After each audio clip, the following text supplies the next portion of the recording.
tonight, a D.C. man is demanding answers after he says he was harassed and arrested by federal officers working alongside D.C. police officers. So this is video right here of the alleged incident. It happened earlier this month along U Street in Northwest.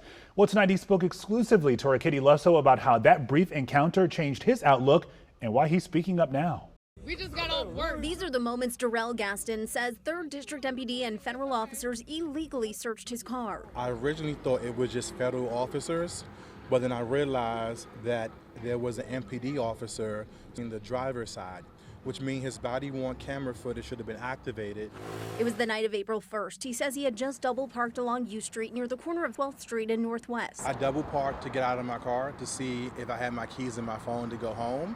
Within 5 seconds, 3D officers and the beautiful task force swarmed my car. He says they first told him his car came back stolen. I gave them my registration, I gave them my license, then it changed from being stolen to having tents. Then I said, okay, cool, I get migraines, I have a tent waiver I can show you. He says through the entire conversation captured in cell phone footage, the officers searched his car even though he asked them to stop. Eventually they said that I had white powder substance inside my car. And I explained to them, I said, can you show me what you see? And they told me no.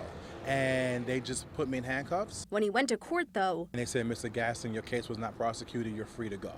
And at that moment, I felt vindicated. He didn't speak up right away, but not because he didn't want to. Because we have a TV judge as a district attorney here in D.C., I wanted to see if they were going to no paper the case. I didn't want to egg on the U.S. Attorney's Office. But now the former Ward 8 ANC, who once worked in Mayor Muriel Bowser's office, says he's screaming it from the rooftops. He's put in requests for the body camera footage and reached out directly to the mayor. I don't think the mayor knows anybody personally who's been impacted by the policies of her cooperating with the federal government. I wanted to put a face to her to let her know what her policies are doing. It's hurting people of color. It's hurting people like her, who look like her, who look like her children. He's worried for his neighbors. Luckily for me, I have resources. And so how many Washingtonians, how many people who look like me don't have the connections or the resources to share their story? But also for himself. Are you concerned about the future for you by speaking up?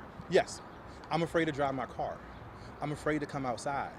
I'm afraid of being a black man. In Northwest D.C., Katie Lusso, WUSA 9. Now, D.C. police tell us they are aware of the allegations and that video. They've referred it to the Internal Affairs Division for a review and investigation.